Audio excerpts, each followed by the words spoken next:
Let's go back a little bit. Last time out wasn't that far, that long ago, but had to be a frustrating one for you. Talk about the experience and kind of what you took out of that one. Yeah, it wasn't an enjoyable fight. On my part, I got frustrated in there. The guy came and played the game. Trinaldo played the game. He played the point-scoring game. Stylistically, he did what he wanted to do. I feel like I clipped him in the first round, and he didn't want it. And the whole fight, I was pressing it. So it was frustrating. I'm the type of fighter that I like to go out there and I like to put on a show. I'm not scared to lose. I want to win. I go in there and I give it my all, but I'm not scared to lose. If I lose from the better opponent catching us, then I learned something from that.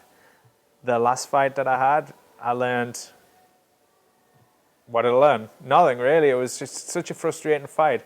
I guess there's more to me to take away than it from him. You can't go on to be a UFC champion. You can't go on to be the best UFC fighter fighting that way. That's not what this sport's about. It's an entertainment sport.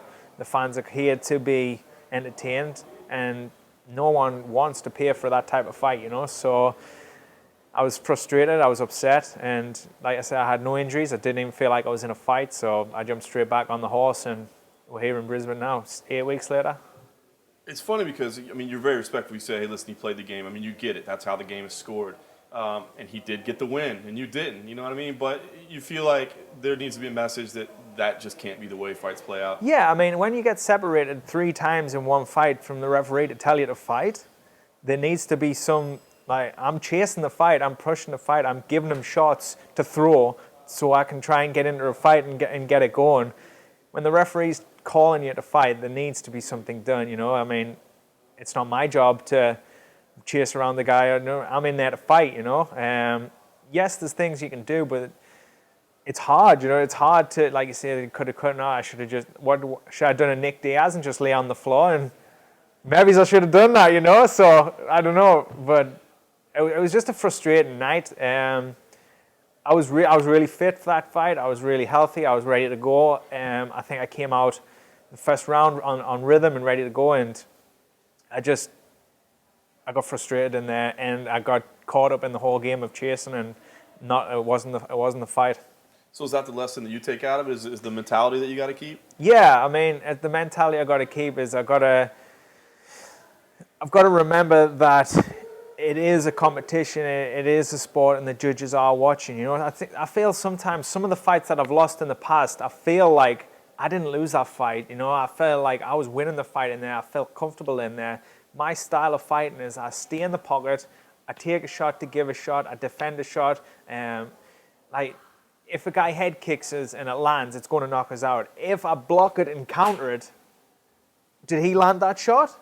But judges seem to give a score for him landing that head kick when I'm coming back countering from that head kick. So I've got to be smarter. I've got to use my head a little bit better.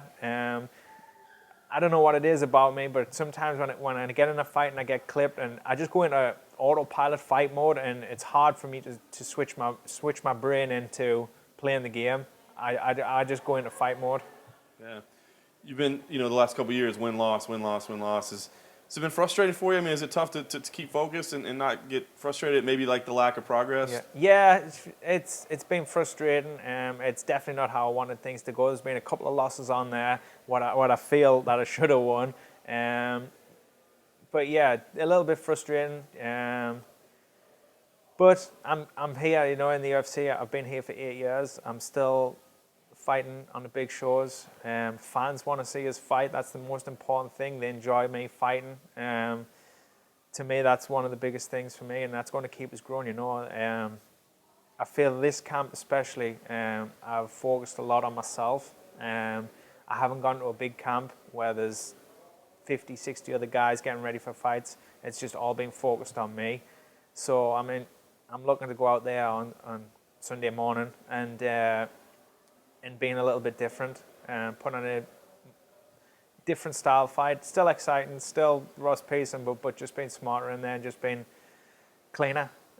Sometimes I like getting caught up in it a little bit too much, and it gets a bit messy. So I just want to be cleaner and more efficient. Talk about the camp this time. You did camp here in Australia, in Sydney. Brought in your own coaches. I mean, this was a camp just built around you. Yeah, it's been fun. It's the first camp that I've ever had like that in my whole career. 24/7, it was all around me. I had the guys living with me. They all trained when I needed to train. They were all situational training for me in what's going to happen. Of course, at the last minute, my opponent would pull out. So that did get a little bit frustrating. But it's been fun, you know. I enjoyed it. All eyes was on me. Everyone who we brought in, every training partner was focused around me and getting ready for my fight. And it wasn't training with another guy who he's getting ready for a fight. I was training with people who were pushing me, and because they knew I was getting ready for a fight, you know. So it's been good. It's been a learning curve about going on, progressing on to other camps. I do feel that you don't always need to be surrounded by 50, 60 other fighters in a gym. As long as you're focused in your own mind, as long as you see what you want in your own head and you're switched on, you can do a lot of things yourself. You know, you don't need 20, 30 other guys saying you're the best guy in the world. You can do this, you know what I mean? If you can tell yourself, yes, I can do this, I believe in my own abilities, I believe in my training, I believe what I'm doing is right, you're doing right. It's a little bit more expensive to do it that way, though, right? I mean, is this something that you think you'll do occasionally, you'll do every time, or you'll wait and see after the fight? Yeah, see how this fight goes and plays out, and we'll talk about that. But yeah, you know, I've definitely enjoyed it. I can't say I haven't enjoyed it. I've enjoyed the training. The training's been good. The training's been hard, and it's been all focused on me, and I have enjoyed that. Will I do it all the time? I'm still going to go back to Alliance. Alliance is my gym, you know. Alliance is my fight team. Head coach Eric Del Fierro. It's hard speaking to him through Viber, just over the phone, video and sparring, video on pads, you know, talking to each other like that. So it's obviously difficult like that to not have Eric with us 24/7 too. But I'll be going back over there for sure, doing training camps and be back. And I'll mix it up, you know. I've always traveled. That's the one thing I've always traveled around training. I like getting different ideas, different bodies, I think that's probably one of the main reasons why I'm in the lightweight division. I'm been going so long, you know, because I continuously keep training, and I'm never out the gym, and I'm always seeing new ideas and new aspects of fighting.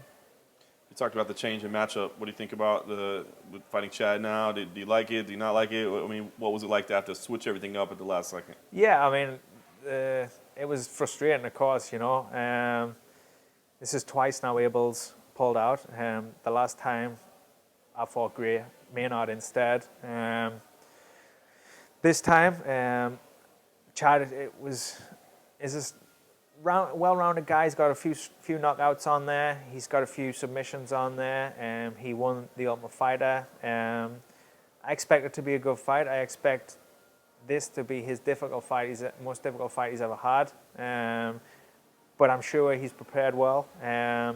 He's going to be raising his game on Sunday, so I have to raise my game.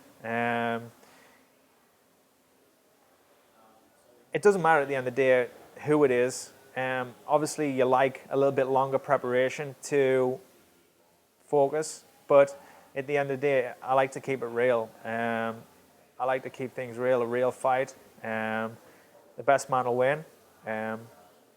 I'm prepared to fight anyone. I'm fit to fight anyone for 15 minutes, and we'll see if we can hang in there. Was this about you guys wanting to fight at 170? That got shot down? Yeah, that got shut down on the same day, I think. I got a call from Joe Silva, and it was like, nope. So, yeah, I was sitting at 174 pounds when Joe Silva called, and he said, Chad Laprise. So I went back and checked him out, looked him up on Fight Pass and stuff, and I said, he's fought a welterweight. He's obviously going to be cutting and stuff. I'm going to be cutting. I was like, we're probably going to be walking around 74, 75 anyway. I was like, let's do 170. And he was up for it. UFC shut it down right away. Said we'll both sign the contract at 55. So the weight cut started again.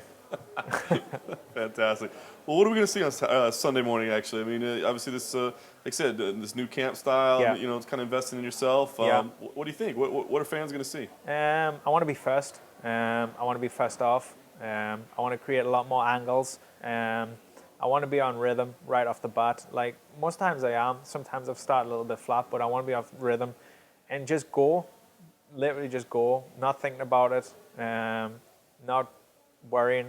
Just be me and have fun in there. And when I am like that, I fight good. I fight smart. I fight sharp, and I beat guys and I land the shots that I need to land to take this guy out.